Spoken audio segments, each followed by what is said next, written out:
जी।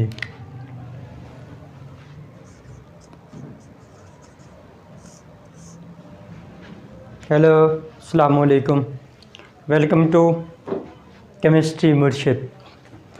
जी students, कल के lecture की अगर मैं बात करूं तो कल मैंने आपको केमिस्ट्री के बारे में बताया था। मैटर क्या है, मैटर की कंपोजिशन क्या है और स्कोप ऑफ केमिस्ट्री के बारे में बताया था। आज मैं अपने प्रॉपर जो है फर्स्ट ईयर की बुक जो है उसको स्टार्ट कर रहा हूं। यह आपके सामने लिखा हुआ है चैप्टर 1 क्लास 11th। इसके हम फर्स्ट चैप्टर से स्टार्ट कर रहे हैं जो कि क्या है, बेसिक कंसेप्ट या इंट्रोडक्शन है। सबसे पहला पॉइंट एटम की तरफ मैं आ रहा हूँ। एटम क्या चीज़ है, इस पॉइंट को समझने से पहले मैं आपको अपने यूनिक पॉइंट के बारे में अगेन लिख देता हूँ। कल आप लोगों को मैंने पढ़ाया था सब एटॉमिक पार्टिकल्स।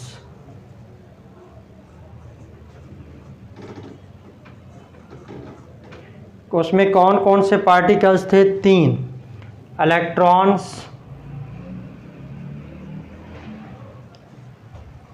Protons, neutron. ये 3 बेसिक फंडामेंटल पार्टिकल्स हैं। ये जब कंबाइंड होते हैं तो बनता है एटम, और वो एटम जब कंबाइंड होते हैं तो बनता है एलिमेंट। एलिमेंट्स कंबाइंड होते हैं तो बनता है मॉलिक्यूल या कंपाउंड। और ये कंपाउंड जो मॉलिक्यूल जब कंबाइंड होते हैं तो फिर इसके रिजल्ट में बनता है हमारे पास सब्सटेंस या मैटर। ये थोड़ा सा आपको डिस्टर्ब कर रहा होगा, आई थिंक इसको मैं थोड़ा नीचे करके लिख देता हूँ। सब्सटेंस या मैटर। अब ये एक यूनिक पॉइंट के हिसाब से मैंने आपको बताया था कि हमारे इसमें कौन कौन से पॉइंट्स हैं, क्या क्या पढ़ेंगे। अब एटम के ऊपर आते हैं। इस पॉइंट को आपने नोट कर लेना है या आपने साइड पे लिख लेना है। मैंने इसलिए लिखा है ताकि आपको समझने में आसानी रहे। मैं एटम को डिफाइन करूंगा। एटम क्या चीज़ है, अगेन उस पॉइंट पे अगर आप देखें तो वो क्या है कि ये एटम्स कंबाइंड होके बना रहे हैं एलिमेंट। इसका मतलब क्या हुआ कि जो एलिमेंट है ये बड़ा यूनिट है और ये एटम क्या है, ये छोटा यूनिट है। ये मिलके क्या बनाएंगे, एलिमेंट बनाएंगे। अब इसको हमने डिफाइन करना है तो यही डेफिनेशन इसकी बनाता हूँ। एटम इज़ द या it is the smallest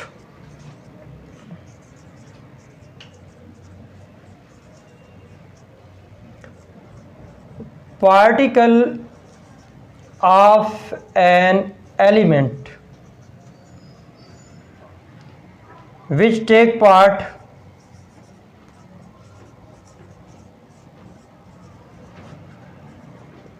in chemical reaction। जो केमिकल रिएक्शन में हिस्सा लेता है, इन्वॉल्व होता है। Atom is the smallest particle of an element which take part in a chemical reaction. जो केमिकल रिएक्शन में इन्वॉल्व होता है। मुझे ये बुक पकड़ा दे, नहीं ये केमिस्ट्री की बुक ही पकड़ा है जी। आपके सामने है, ये केमिस्ट्री की बुक है। कल भी मैंने एग्जांपल बताई थी, आज फिर मैं अगेन एग्जांपल आपको बता रहा हूँ। इसके अंदर जितने पेज लगे हैं वो क्या है, केमिस्ट्री के हैं। यानी इट्स मीन दैट अगर मैं बात करूंगा ऑक्सीजन एलिमेंट की तो उसमें जितने एटम्स आएंगे वो ऑक्सीजन के होंगे। ये नहीं हो सकता कि किसी और एटम के एटम्स आए। इसी तरह जिस तरह ये आपके पास केमिस्ट्री की बुक है तो इसके अंदर केमिस्ट्री के ही सारी बातें केमिस्ट्री की होंगी।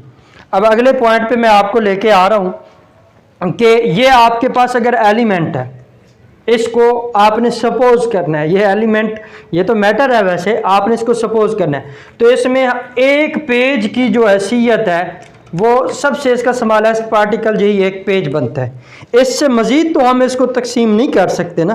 तो ये जो आपका सबसे बेसिक पार्टिकल आ रहा है, इस यही पार्टिकल्स या यही पेज मिलते जाएंगे तो एक एलिमेंट बन जाएगा। इसी तरह ये एटम्स मिलके क्या बना देते हैं, एलिमेंट। अब उस एलिमेंट का ये एटम क्या था, स्मॉलेस्ट पार्टिकल है, जो क्या करता है, which take part in a chemical reaction. अगली बात, क्या ये आज़ाद रह सकता है या नहीं रह सकता, इसके लिए दो बातें हैं।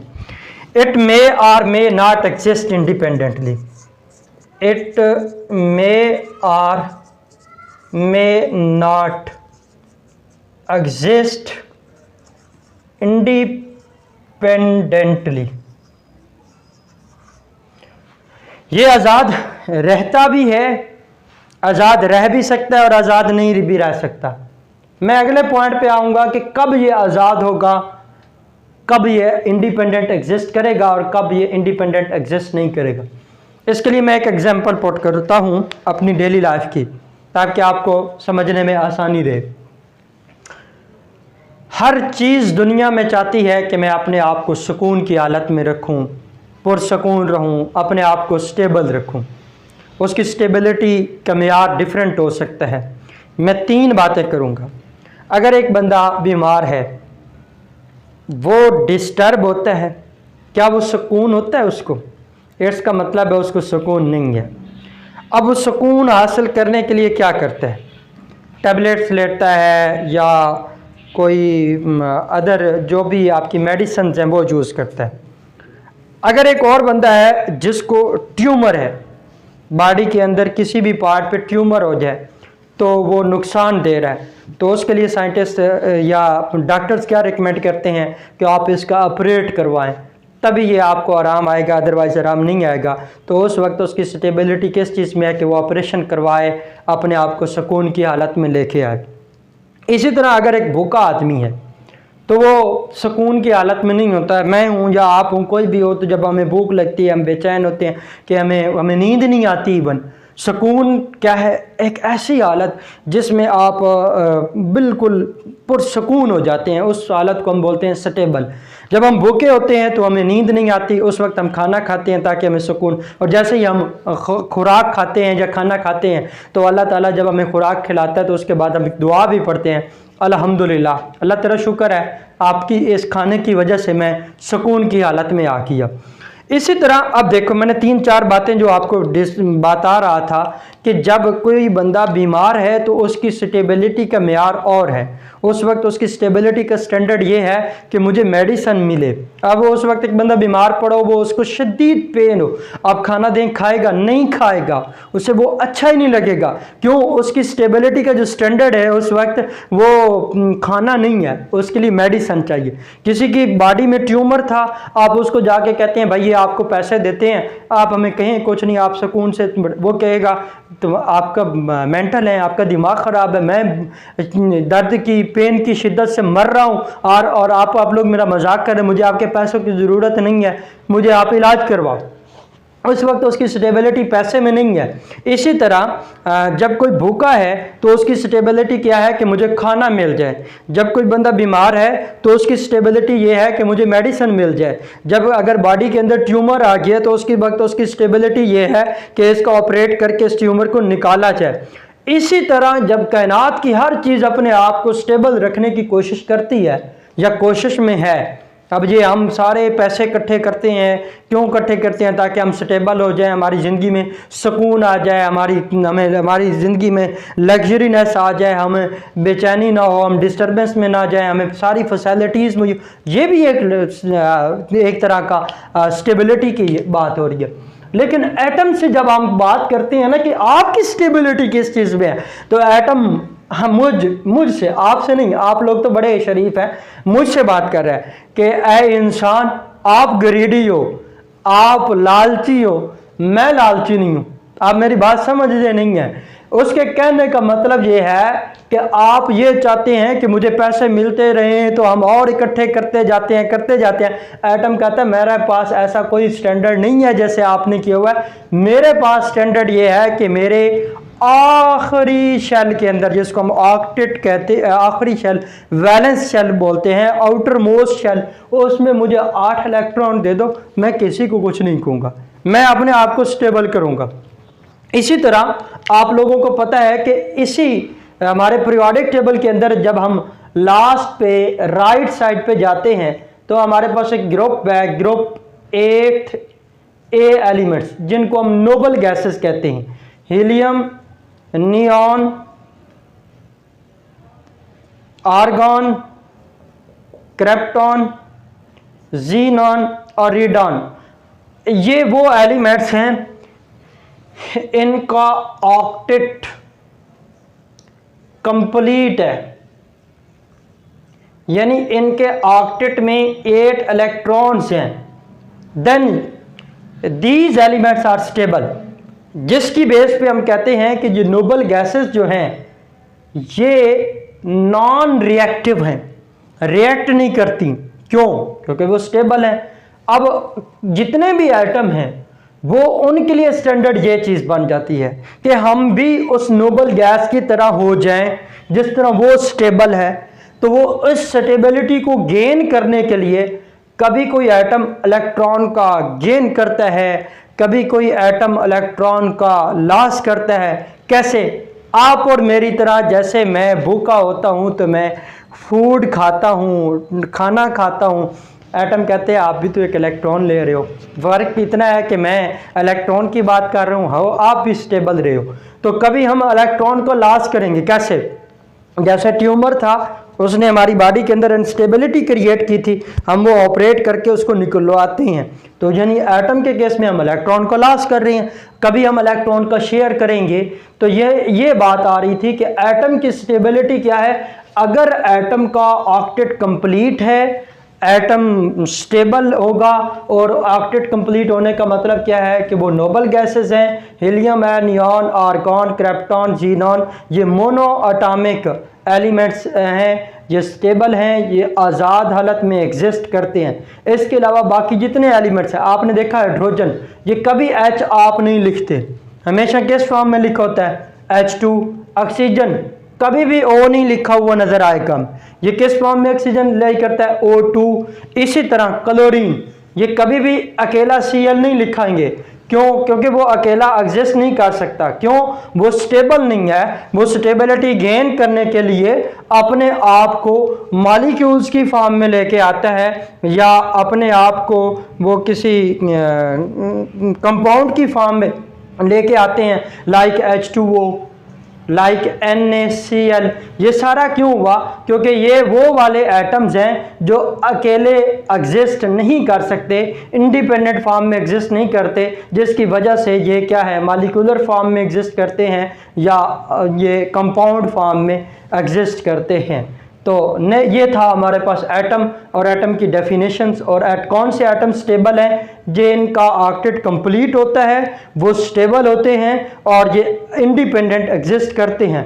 और वो वाले एटम जिनका ऑक्टेट कंप्लीट नहीं होता और वो स्टेबल नहीं होते, वो रिएक्ट करते हैं, वो कंपाउंड या मॉलिक्यूल्स की फॉर्म में एग्जिस्ट करते हैं, वो अकेले एग्जिस्ट नहीं करते।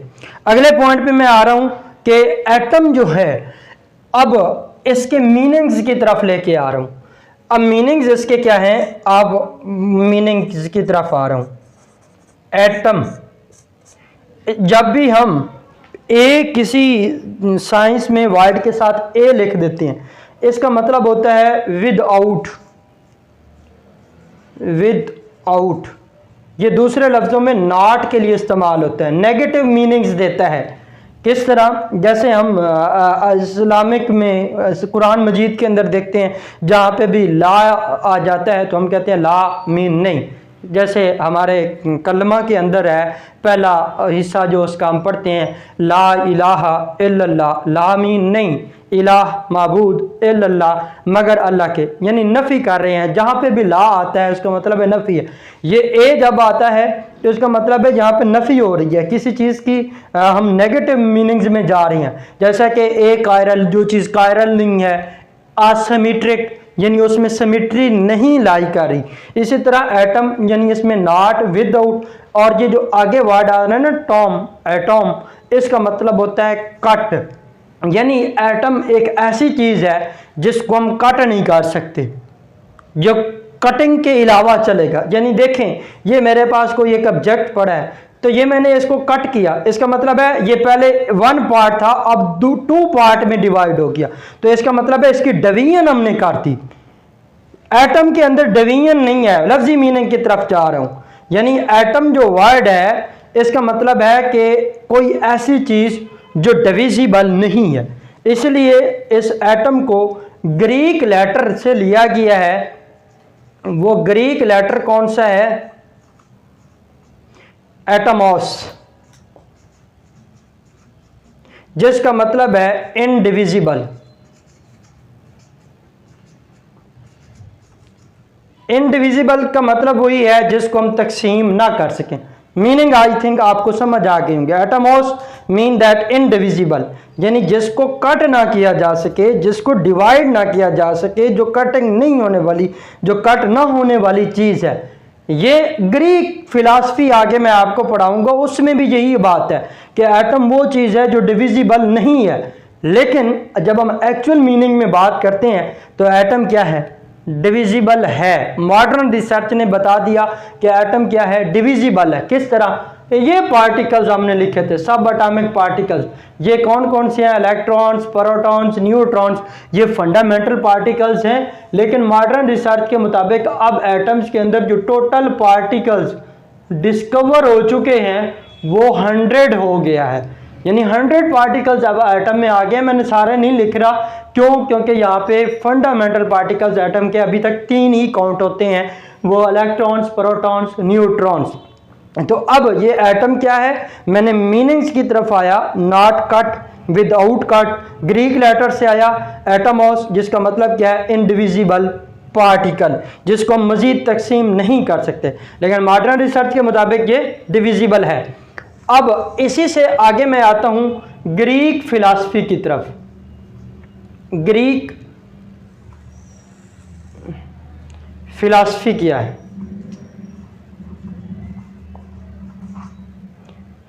ग्रीक फिलॉसफी, इस पॉइंट्स को आपने अगर लिखा था, जिसको मैंने यूनिक बनाया था, तो इसको समझने में बड़ी आसानी होगी।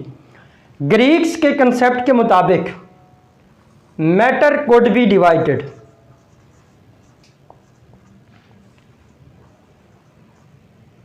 could be divided into smaller and smaller particles।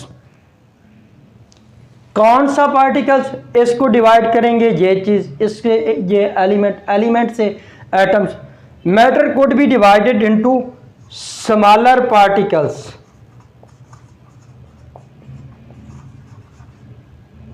वो स्मॉलर पार्टिकल्स जिन इतना हम उसको स्मॉलर पार्टिकल्स पे डिवाइड कर सकते हैं कि हम एक बेसिक यूनिट पे पहुंच जाते हैं। इस चीज को माइंड में रखना है। ये फिलॉसफी सेम चल रही है कि एटम को हम डिवाइड करते हैं to reach smaller and smaller particles. कौन से स्मॉलर पार्टिकल्स? Basic unit. इतना उनको हम मजीद तकसीम कर सकते हैं, डिवाइड कर सकते हैं कि जो बेसिक यूनिट तक हम पहुंच जाते हैं। मीन दैट एटम, वो जो बेसिक यूनिट्स हैं उनको हम मजीद तकसीम नहीं कर सकते, यानी वो इनडिविजिबल है, वो बेसिक यूनिट इनडिविजिबल है। अब यहां तक उन्होंने कोई एटम का वर्ड नहीं दिया था कि एटम क्या चीज़ है। उन्होंने यही कहा कि हमने मैटर को डिवाइड कर सकते हैं, matter could be divided into smaller and smaller particles to reach a basic unit which is indivisible. आगे एक साइंटिस्ट आया जिसका नाम था डेमोक्रेटिक। उसने इस बेसिक यूनिट को नाम दे दिया एटम का। यानी अगर आपके पास एमसीक्यू आता है, बोर्ड में पूछ लेता है who give the name atom, तो कौन सा वो आपका करेक्ट ऑप्शन बनता है? डेमोक्रेटिक। किस चीज को कहा कि ये जो बेसिक यूनिट है, matter could be divided into smaller and smaller particles to reach a basic part unit which is further indivisible, जिसको हम मजीद तकसीम नहीं कर सकते। अकॉर्डिंग टू ग्रीक फिलासफी उसको हम क्या कहते हैं? उसी को उन्होंने कहा कि विच इज इनडिविजिबल। उन्होंने यह इसको नाम क्या दे दिया? बेसिक यूनिट को। एटम का नाम ग्रीक फिलासफर ने क्या दिया? बेसिक यूनिट का। अब जो डेमोक्रेटिक ने आके उसी बेसिक यूनिट का नाम क्या रख दिया? एटम। अगली बात मैंने आपको बता दी है कि एटम का मीनिंग्स क्या है और इसको ग्रीक लेटर किससे निकाला गया? एटोमोस से, जिसको हम क्या कहते हैं? इनडिविजिबल। इससे अगले पॉइंट्स की तरफ मैं आता हूं, डाल्टन थ्योरी की तरफ।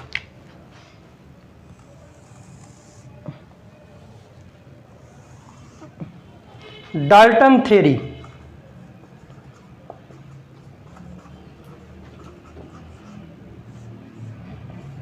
डाल्टन एक इंग्लिश साइंटिस्ट जिसने सबसे पहले मैटर को समझने के लिए दो लॉज के बारे में इंफॉर्मेशन दी। किसके बारे में? Law of conservation of mass, और दूसरा क्या है? Law of definite proportion. ये दो लॉज उसने बेसिक लॉज के बारे में इंफॉर्मेशन दी। किसको? मैटर को समझने के लिए। अब इसके भी मैंने आपको इसलिए ये पॉइंट लिखवा दिया क्योंकि बहुत सारे कंसेप्ट इसके साथ आपके मैं क्लियर करता जा रहा हूं। अब इसने क्या कहा? अगर हम इसके यहां पे क्वेश्चन आता है, right the main postulate of Dalton theory. ये आपके बोर्ड का क्वेश्चन है, what is the postulate of Dalton's atomic theory. ये मुख्तलिफ बोर्ड्स में ये प्रीवियस पेपर में जो क्वेश्चन आ चुका है, इसको अच्छी तरह समझना है और हाईलाइट भी कर लें, और इसको आप अपनी बुक पे या नोटबुक पे जो भी आप बना रहे हैं उस पर आपने ये क्वेश्चन लिख लें, what is Dalton theory, right it's main postulate. अब इसके पोस्टुलेट की तरफ मैं आता हूँ, फिर मैं law of conservation of mass भी बताता हूँ और लॉ ऑफ डेफिनिट प्रोपोर्शन भी बताता हूँ। लॉ, इसका मेन पोस्टुलेट क्या है? All the matter is composed of, all matter is composed of, किस में?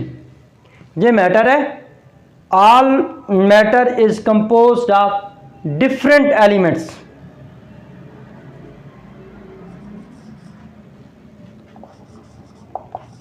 हर मैटर के अंदर डिफरेंट एलिमेंट्स होते हैं विच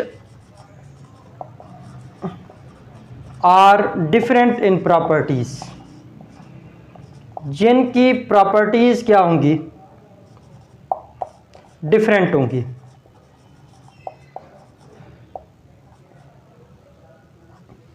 इसने ये कहा, अब इसी पॉइंट को आप देखें, मुझे समझ आ रही होगी।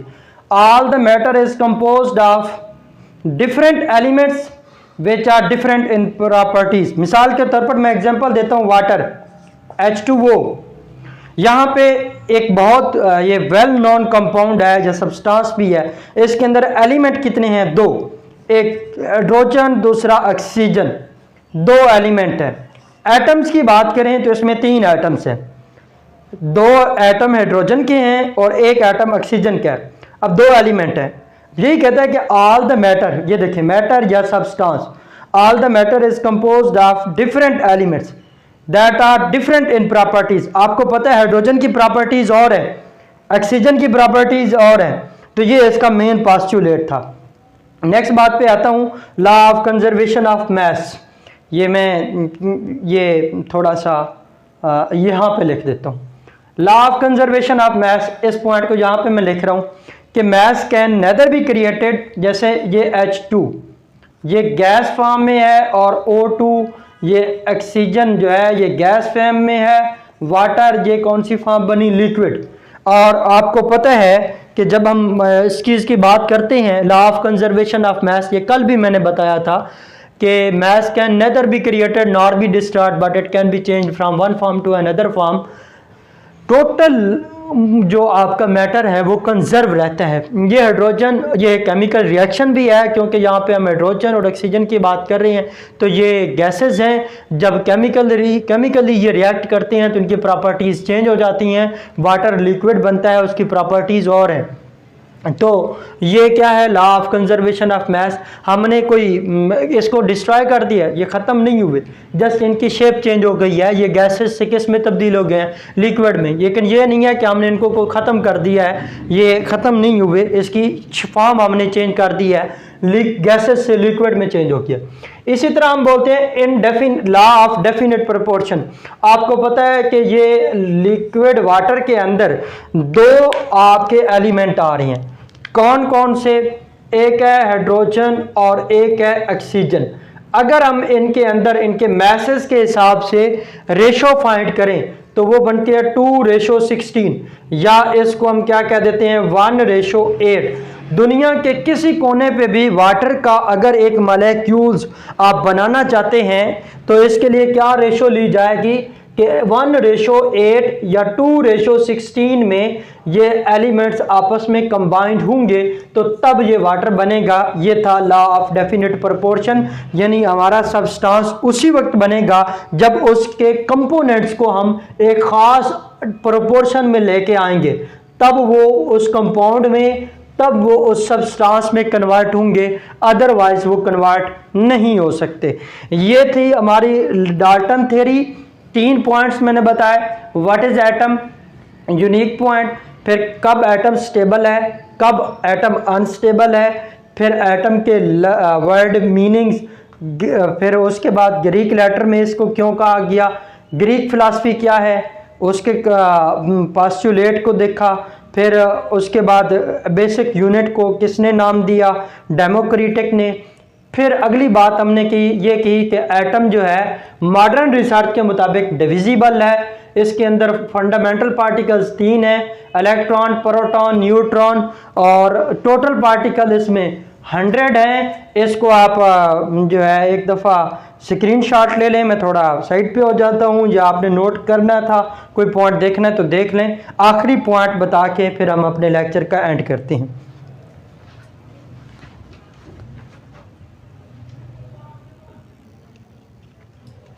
जी, यहाँ तक कोई आपका अगर प्रॉब्लम है तो आप इसको नोट कर लें और इसको आप लोग कमेंट में बता सकते हैं, मैं आपको नेक्स्ट लेक्चर में वो पॉइंट क्लियर कर दूंगा।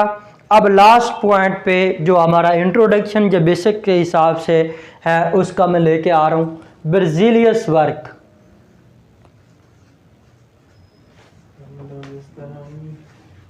बेrzelius वर्क, बेrzelius ने क्या काम किया, इसके लिए आपको 2 बातें बताऊंगा। एटम एज अ होल क्या है, आपको पता है एटम के अंदर न्यूक्लियस है जिसमें 2 बेसिक पार्टिकल्स प्रोटॉन और न्यूट्रॉन्स होते हैं।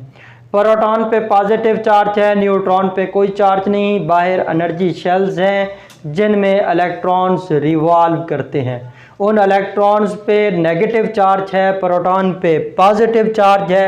एटम को एज अ होल न्यूट्रल कहते हैं। उसकी रीज़न क्या है, मिसाल के तौर पर ये 8 प्रोटॉन हैं, 8 इलेक्ट्रॉन हैं, इनके ऊपर अपोजिट चार्ज है तो एक दूसरे के इफेक्ट को कैंसिल कर देंगे, नेट रिजल्ट हमारा 0 आएगा, जिसकी वजह से हम कहते हैं एटम न्यूट्रल पार्टिकल है। क्यों, इसमें नंबर ऑफ प्रोटॉन और नंबर ऑफ न्यूट्रॉन इक्वल होते हैं।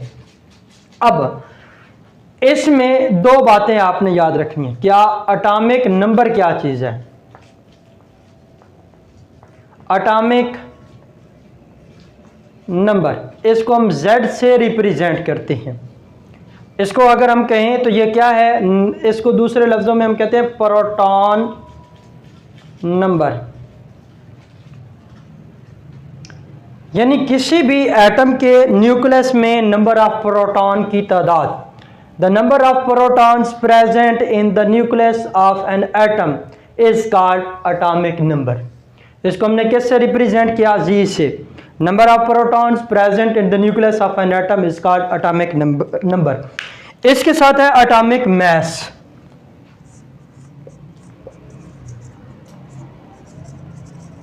इसको रिप्रेजेंट करते हैं ए से, और ये किसके इक्वल होता है, जी प्लस एन। जी मैंने ऊपर लिख दिया था, प्रोटॉन नंबर है, यानी ये प्रोटॉन है और ये क्या है, न्यूट्रॉन्स हैं। कहाँ पे प्रेजेंट है, न्यूक्लियस में है। तो किसी भी एटम के न्यूक्लियस में मौजूद नंबर ऑफ प्रोटॉन और number of neutrons. Atomic mass क्या है, it is the sum of proton and neutron present in the nucleus of an atom is called atomic मास।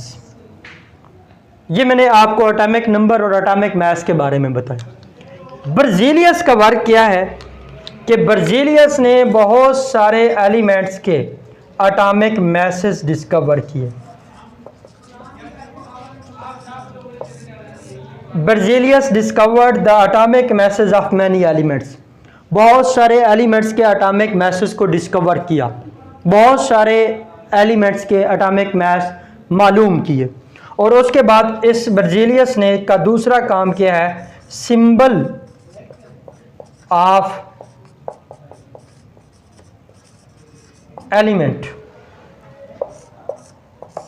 बहुत सारे एलिमेंट्स के इसने सिंबल डिस्कवर किए। सिंबल क्या है, जैसे हाइड्रोजन के लिए हम H, ऑक्सीजन के लिए O, नाइट्रोजन के लिए N, क्लोरीन के लिए Cl। तो ये क्या हैं सिंबल्स। अगर हम इसको डिफाइन करें, symbol is the abbreviation which is use to represent the element. अब ये H एक एब्रीवेशन है जो हम किसी भी एलिमेंट को रिप्रेजेंट करने के लिए लिखते हैं। Symbol is the abbreviation which is use to represent the element. अब ये बहुत सारे एलिमेंट्स के सिंबल भी बर्ज़ेलियस ने डिस्कवर किए। तो आज हमारा यहाँ पे अपना लेक्चर जो है वो एंड होता है।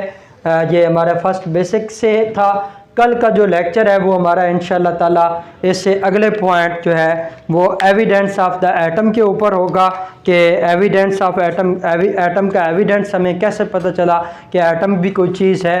तो यहाँ तक आप लोगों ने इस चीज़ को अच्छी तरह पढ़ना है। ये फर्स्ट पेज जो चैप्टर 1 का फर्स्ट ईयर की बुक है उसका मैंने आपको उसके बारे में इंफॉर्मेशन दी हैं, बेसिक्स थी। अगर इसमें किसी को किसी पॉइंट की समझ नहीं आती आप कमेंट्स में जाके मुझे बताएंगे, तो मैं नेक्स्ट वीडियो के अंदर उसका आपको पहले वो समझाऊंगा, फिर नेक्स्ट लेक्चर पे जाऊंगा।